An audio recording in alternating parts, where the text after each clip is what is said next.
Sure, everybody else has had a chance. Why don't you? Would you raise your right hand, please? Do you solemnly swear the testimony about to give in this matter is the truth, the whole truth, and nothing but the truth, so help you God? Yes, sir. Okay, yes, what would sir. you like to tell me?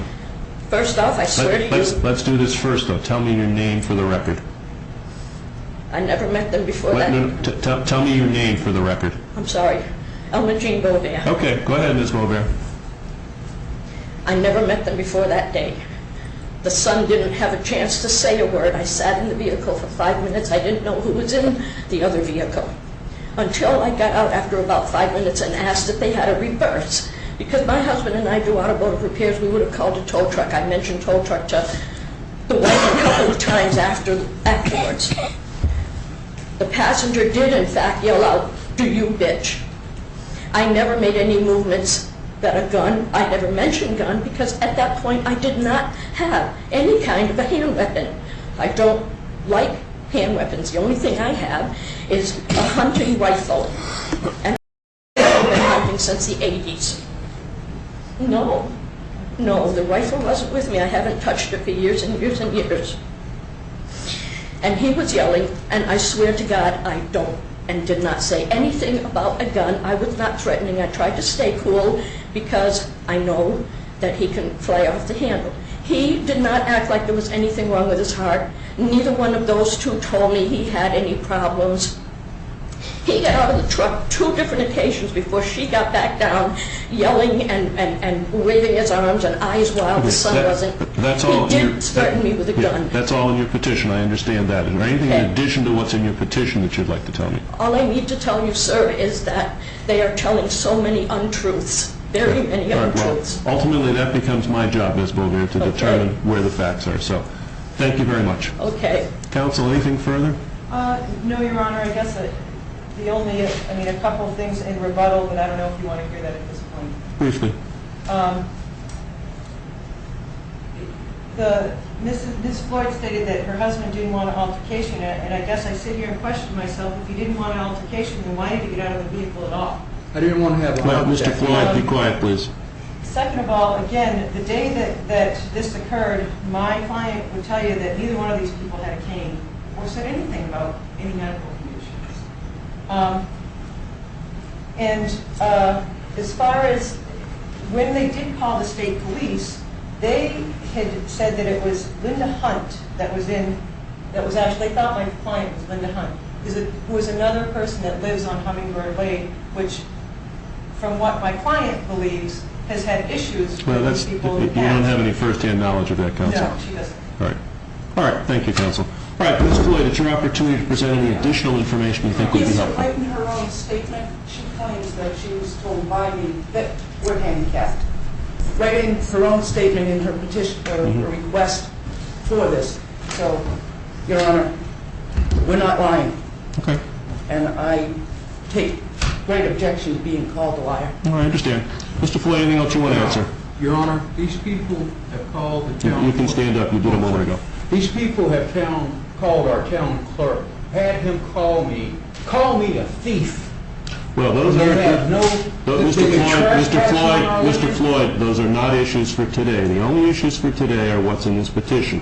If there are other underlying issues... Oh, you're right. I plan to take the vote in federal. Those would be separate issues. Thank you, sir. All right, what I'm going to do, folks, is I'm going to take the matter under advisement. I'm going to review the information that's been provided by both parties.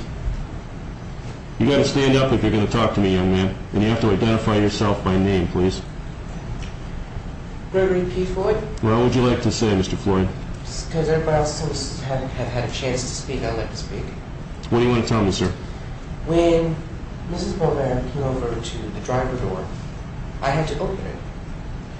She clearly said while looking at me, "Does your car have reverse? I know mine does." I said, "Would you kindly back up for us? Because on our road, whenever one of the property owners or renters meets one of the other renters or property owners, they back up to the nearest driveway. Where we were at, we are not near a driveway. Mrs. Beauvais was near Janelisa Page's driveway, which is the house next below us. It has been agreed there ever since we moved in there 12 years ago before All right, Mrs. Beauvais. Mr. Floyd, what do you want to tell me about the events of that day? When I had called 911 The only person bringing up the word gun was Mrs. Bovera. My father does not, nor do I, have a gun or have one on us at any point in time. The only person in our family who has a gun is in Mom's safe, belonging to my mother. All right, so your position is that the issue of any weapons discussed at the time of the event is not true? Yes. All right, thank you, sir. All right, as I said, I'm going to take the matter under advisement. I'm going to review the information that's been provided. I'll review the law that applies to the case. I'll issue an order which will be sent to both parties through the clerk's office. Until a further order is issued in this case, the temporary orders issued by the court through Judge Abramson remain in full force and effect and should be complied with. Everyone understand that? If so, Your Honor. stand up, sir. Say again, trespass on my no trespassing. Mr. Floyd, the only issue before me is whether the rights that are the obligations set out in this case, separate issues with these folks. You have independent, specific rights you can assert with respect to that. Those are not issues for me today. What I want to be sure you folks understand is the orders that are in place stay in place. They're not changed, they're not modified. Quiet, Mr. Floyd. Be quiet. Your obligation is to listen, then you'll have an opportunity to talk. What I want to impress upon you folks is the orders in place remain in place. They don't go away today, they don't stop today, they are still in place. I'm going to issue a written order, which may or may not change those, but until that written order comes out, the orders that Judge Abramson issued are the orders that control this case, period. Could I ask a I'm supposed to question die when regarding she plays Queen of the Hill? Mr. Floyd, be quiet. You have one question, Ms. Floyd, you may ask it. with regard to the order that's currently in place? Yes.